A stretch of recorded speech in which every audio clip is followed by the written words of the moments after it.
Hey friends, welcome to Gardening with Creekside, and today we are doing a signature garden tour. We are approaching very quickly the 1-year anniversary of when we began construction. Not even when the garden was even planted, but when we began construction on our Proven Winners Signature Garden here at Creekside Nursery in Dallas, North Carolina, a Zone 8A. I was looking back at last year's videos that we put out because we have a whole playlist of this signature garden and the process that we went through to get it to this point. And that video was published July the 13th of when Jerry began taking apart the flower beds that were here so that we could begin construction of this garden. It has been a fun journey, so we are going to go ahead and go through and show you what the garden is looking like now. If you missed this whole process, I'm going to try to put in some footage of what it did look like and how that process took place. But basically, Proven Winners approached us in early spring of 2022 and asked us if we would consider having a Proven Winners signature garden here at the nursery. We jumped at the chance and said absolutely. We get asked a lot of times, what are the parameters, the requirements that Proven Winners puts on a signature garden? And other than basically saying that you have a nice wide display of Proven Winner plants, they give us free reign. They do not tell us the size, they do not tell us the design, they do not specify certain plants that we have to have in here. It is all up to us. So it is a lot of fun. We're gonna go through. I'm going to show you the messes, the successes, because it is the end of June here in North Carolina, and y'all, it is hot. Today is supposed to be 97, and it has been dry. Yes, we experienced flooding in May, but basically since then it has stopped raining. So we have not had good significant rain in a month at least, if not even more, and really high temperatures. So coming in, we have these two raised beds here that really are as much as twins as I could get them. Of course, we have our Proven Winners signature garden sign here. When we were beginning to talk about this and the design, I knew that I wanted on the front side to make a huge display. This year we are highlighting the annual of the year. This is Supertunia Vista Jazzberry. It's one of my all-time favorites. It is a gorgeous petunia. This is a double row. You were with us when Jerry and I planted this. A double row of the petunias. In fact, I was joking when we had our signature experience with our guest that when we were planting, I literally asked Jerry, I was like, Jerry, I don't think this is enough petunias. I think we need to put in a third row. And he was like, no, babe, I promise 2 is enough. Well, he was absolutely correct. Behind the Jazzberry, we have Sprinter boxwoods. Sprinter boxwoods are a phenomenal boxwood. They perform great for us here in North Carolina. I don't have any kinds of issues whatsoever with these beautiful evergreen boxwoods. And we planted them, and the design is that as they grow, we will keep these in a nice tight formal hedge. We have not pruned them at all. We will probably wait and do that I'm thinking probably in late winter going into spring, but we're going to let them grow up and form a nice tight hedge, a very formal hedge so that they can grow together. And then eventually the highlight will be behind us. We have a row of little lime punch panicle hydrangeas. While these are growing, we have filled in with annuals, but these little lime punches will get 3 to 5 feet tall and wide, and they too will form a hedge. And the idea is that at maturity, your boxwoods and your little lime punches will be kissing each other. As I say, they will just barely be touching one another. And so you have got a beautiful, like a nice hard evergreen edge, and then you would have the punches coming up and being in all of their glory. In the meantime, this is where you bring in your annuals, right? You bring in those annuals to highlight, to fill in the gaps. On the front side of the gardens, right, we have a beautiful mix of annuals. Again, you were with me when I planted this, and y'all, when I planted the Superbena pink cashmere, they were very less than desirable looking plants. They were leggy, they were thin, they were scraggly. My intention was to come back and prune them to get them nice and tight. I never did. Clearly, they are fine. In fact, it is about that time that I need to come in here and give them a trim. So if you have verbenas, right? Verbenas, petunias, and they start to get a little long, notice how they're kind of coming up in here into the little line punches. I just need to come in, grab them, and then just cut them back. You don't have to be precise, but you can. Notice how they're kind of starting to split open a little bit here in the middle. That is a sign that you need to go ahead and give them a prune. Also, we're starting to go a little bit less on the bloom cycle. That's a combination of the heat, the drier temperatures. Give them a prune, fertilize them, water them, and they will bounce back in 2 weeks. They will be tight and they will be gorgeous.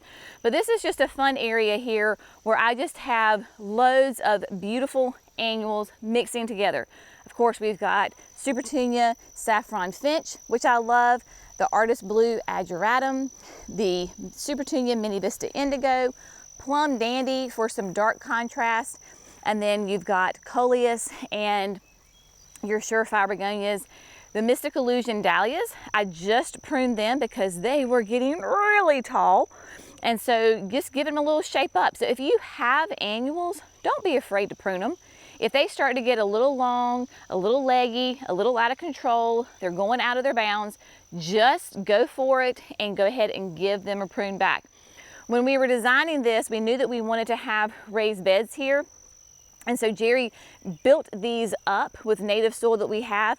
And then it's kind of a last minute decision. Which I love the fact, decided, he said, you know what, I think it would really add if we went ahead and put in some hardscaping. So Andrew went ahead and got these walls in. Originally, that was not the plan. So this bed could have easily stood here without the wall. It's more decorative than it is functional, but it provides a great structure, this three-sided wall on these raised beds. One of the number one questions though that we get about this garden is what kind of grass do we have down? It was it December? End of November, December. It was quite cool that we laid down sod. So this is a fescue blend of sod that immediately when it went down, that's the great thing about sod, right? When you lay it down, it immediately makes a huge difference. Going into those cooler months with consistent rain, the sod took beautifully. We had very minimal effort on our part that we had to do. A little bit of watering, but really not too much. But in here where we are in the Piedmont of North Carolina, we can either do cool weather grass like fescue, or we could do a hot weather like Bermuda or Georgia. We like fescue because it's green pretty much year round. The only time that maybe it starts to show a little something is when in the heat of the summer, if you don't keep water on it, then it doesn't do quite as well. When you're looking down on the garden from top down, you will see that we have a very formal beds here. Essentially, we have 8 beds, plus you have then the fountain. So that would technically make 9 flower beds. When I was designing this, I wanted it to be a very, quote, formal garden in its form, but not so formal in its planting. The 4 outside flower beds have perennials and shrubs in them. And while they are similar, and there are similar plants throughout the beds, they are not perfect matches with one another. What do I mean? Okay, for example, every of the 4 outside beds has the Boom Chocolata geranium in it. So we've got Boom Chocolata in every single one. Every single one has a Baptisia. Everyone has a hydrangea. Everybody has a summerific hibiscus. Everybody has both types of Amsonia, both string theory and storm cloud, but they're different in the fact of every Baptisia that's in a flower bed is a different Baptisia. Every summerific hibiscus is a different hibiscus. Every hydrangea is a different hydrangea. So there are similarities, and they're sisters, but they're not identical twins on all, I guess they would be quadruplets, right? Identical quadruplets, whatever. So that way the garden goes together, because when we were designing this, I wanted to give you, our viewers, and our customers that come here and our visitors that come here, I wanted to give them the biggest selection of plants possible. So maybe they love Edge of Night, or they want to see Holy Grail, right? Hibiscus. So giving them options to see that. Now, I planted these 4 outside beds thinking of mature size. So you may be looking at these 4 beds and going, you know what, they're not quite as full, they're not as thick, and that's okay. Again, y'all, the garden, not even a year that we began construction on this. Gardening teaches you patience. And yes, this is a signature garden, and yes, I want it to be a beautiful display, and it is, but gardens grow, gardens develop, they change, they evolve, and that's what's gonna happen to these gardens. So again, like right here, you've got that boom chocolata, right? You see a Baptisia, it's just a different one. Here we have tiny quickfire as opposed to, Firelight Tidbit. And so you can see different things as they evolve. For example, like this time of year, this Heliopsis, right? This is the Tuscan Gold. She is coming into all of her glory, and she's gonna continue to bloom for the rest of the summer. In the spring, it was the Salvia. It was the Pink Profusion. Every flower bed has Pink Profusion in it. And in the spring, it was stunning and spectacular. So that is kind of the idea on these flower beds. On the 4 inside flower beds, these are all annuals. These will always be annuals, and they are planted in the exact same manner because I wanted to have that consistency throughout the flower bed, the whole garden. And so all 4 are planted where we basically have the height in the middle, and then it goes down from there, because you see these flower beds and these gardens from all sides. So like in the middle, here we have the Senorita Rosalita Cleome. I'm a huge fan of Cleome. So you got Cleome, you have got Newly Noir Coleus. We have got, of course, the beautiful purple fountain grass. So these are where your height is, and then as we work down, things get smaller with the mini vistas and the caladiums and the lantanas and Bermuda Beach. So like this petunia is the Supertunia Bermuda Beach. And then of course, we do love Blew My Mind Evolvulus here in North Carolina because it performs so well. So on each of the corners, we have that Blew My Mind. It is a great low growing, true blue flowers that just really thrives in our zone, in our climate, right? Now, thinking about the placement of the plants, right now, this particular garden is in full sun, right? So she is getting a huge amount of sun. However, knowing how my garden is and being a student of my own garden, we have trees right here. So in the afternoon, this flower bed actually gets shade first. So while this is definitely a full sun flower bed, it gets a break in the hot afternoon sun. Therefore, that is why I planted some of my plants, my shrubs, that maybe we're a little too warm for. For example, we've got the Proudberry Coralberry. I've got 3 of them right here, and in fact, I see that she is already starting to put on buds. So while it gets that full sun requirement that it needs to produce beautiful foliage and those beautiful berries that are going to turn pink in the wintertime, it doesn't fry in the afternoon, right? So thinking of that, if you're on a border for a plant, does it need more heat or does it need more of a break in the afternoon? Plan accordingly in your garden. So I'm very excited to see that this one is doing great. Also, now she's not looking quite as well, so this is a test, right? Here we have a lilac. This is Per Pink, and Per Pink is new on the market. It's called Per Pink because depending on who you are, it may look purple or it may look pink. North Carolina, where we are in the Piedmont with our heat and humidity, lilacs tend to struggle. I have a great success with the Bloomerang Dark Purple, but I had not tried, obviously since it was a new Per Pink, I wanted to try that in the garden. So there's 2 of these in here. I did give it a light trim at the end of the spring when it did bloom. And so we're just kind of keeping an eye on this to see how it does. it may thrive and maybe it doesn't do well. That's the job that we have here, is to figure out what does really well and what doesn't, so that we can educate you, our viewers, and our customers that come to see us. When we were designing this flower bed, like this whole garden, we had it laid out, and I knew that I wanted to have a very formal garden in this space, but I wasn't quite sure how the design was going to go. And so, because Proven Winners leaves it up to you, you can design it however that you want. Some Proven Winner signature gardens are very small, and then some are bigger. Jerry and I went to Spring Meadow Nursery last summer. Yeah, it was last summer. And we went to last summer. We'd already began construction on this, but the final design I hadn't come up with. We went to Spring Meadow, did a tour, of course, of their display gardens. Jerry flew the drone over, and there was one particular spot in the garden, and I was like, that is what I want. Not the exact same design, right? You take inspiration. I saw the look, and I was like, that gave me the inspiration to then take that design and then apply it to my own garden, right? So absolutely, we get inspiration from other gardens. In that flower bed, that whole display garden at Spring Meadow, it is so large that you couldn't, when you're in it, you can't see really the true design. And it was from the drone that looking down, I was like, that is it.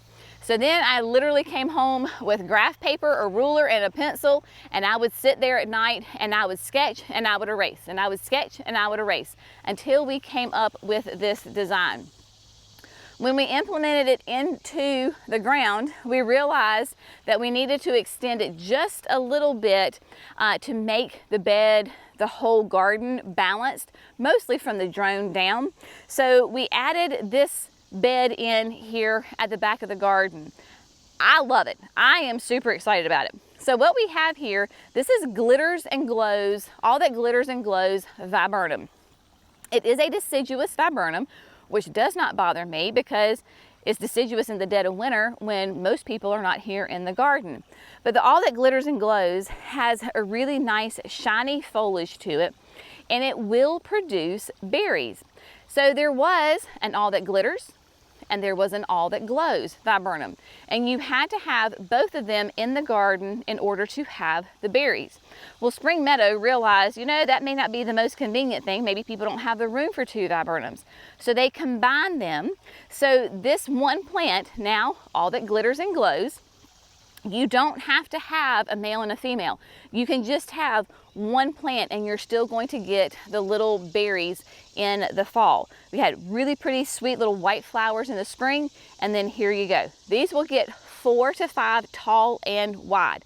Again, in the meantime, what do you do to fill in the gap? That's where you use your annuals. This is where we have Diamond Frost Euphorbia. So it's I like it, where you have that glossy green foliage of the viburnum, and then you've got the white flowers of the euphorbia. In fact, Jerry can show you this one, you can see where the berries are already starting to form. So this fall, they will turn to a nice blue and be lovely. Now remember, give your garden and yourself and your plants some grace. It really takes 3 years, y'all. 3 years for a shrub to really start to hit its stride. Same thing with a perennial. The first year they sleep. Yes, I have gotten some growth on these, but not huge. All the action is happening underground. All those roots are developing. The first year they sleep. Next year they creep. They're gonna be a bit of a bigger size. The third year and beyond, they leap. That is where they really start to show who they are and their maximum potential. So you've got to give yourself, your plants, grace and patience so that you can get that garden that you want. Now, in the middle, this is, I always knew that we wanted to have a fountain in the middle of the garden. Jerry has a love-hate relationship with this thing because I think fountains are kind of notoriously challenging sometimes, and this one has proven to not be an exception to that. This is a gorgeous fountain from Unique Stone. They no longer actually make these large fountains. They still have fountains available, just not of this size. So here we have the 3-tiered fountain, and it is a beast, right? Because it is massive and it is heavy. I absolutely love it. I love the interest that it brings to the garden. I love the sound of the water trickling. Everything that I wanted in my brain has turned into reality with this fountain. However, a fountain is a fountain, right? So because we are hot, we are humid, we have to constantly fill this thing up. That's just one thing. If you don't have a fountain, maybe you don't think of that you're gonna have to really kind of keep the water on it. Thankfully, the hose length will fit exactly to the fountain so that we just stick the hose in there and fill it up. Right now, we're basically having to top it off every day because of the evaporation, and of course it splatters. And so there you go. But just trying to keep her running, keep her level. The level part was very challenging in the fact of, because you have so many different levels to the fountain, your base could be perfectly level, but as you build up, those levels may not be level, and water will always tell you when it's not perfectly level, because it will go out one side and it won't go out the other. So we have gotten it. We hold our breath whenever we are around it, but there you go. And then of course we have the benches here for everybody to come and sit. Now, future plans for the gardens. The formal gardens will stay as far as their structure. Obviously, annuals, we'll pull them out. We'll do a fall planting. We'll have tulips in here, all of the fun things. The perennials and the shrubs, we just maintain those. If somebody is not happy, then maybe we move it, we replace it. Gardening is always changing. The outside beds, we will go ahead and develop those more and more. One of the fun areas that we have always wanted to develop is the pond. So we have a natural spring-fed pond here at the nursery. And in fact, we created this pond out of necessity because this is spring-fed. So at the very other end of the pond, there is a spring that comes up. We have lots of natural springs here at Creekside. And when my daddy farmed this area, gosh, I mean years, like 20, 30, 40 years ago, this was a problem because he had to put in drainage. Otherwise, this entire area where the nursery is, it was just a bog. It was very soupy and very wet.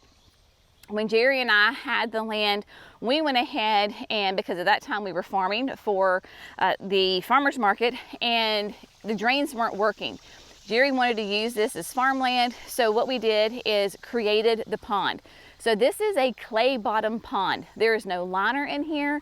There is nothing fancy about this. So we built the pond, and then there's an overflow pipe, right, so that it constantly can flow out. This level never goes down. Even when it's hot and dry like right now, that water level does not go down. So what we want to do is to develop gardens around the perimeter of the pond. Use those like water-loving plants, right? You have areas that get morning sun, but then are in afternoon shade. This area right here is in shade right now, but man, it gets some hot afternoon sun. So that's the idea, is that we will come through, develop the pond, you know, refurbish the stones, because a lot of those stones have fallen down into the pond. They're all natural. They're from this property. We don't buy the stones here for the pond here, and just make it look super nice. And I would like to do some sort of little water feature. I'm thinking some sort of like little fountain or something, just to kind of give us another layer of sound and movement in the pond. But it's so much fun because we have bullfrogs. We have all sorts of different kinds of frogs and tadpoles and little critters in there. We have snapping turtles in there.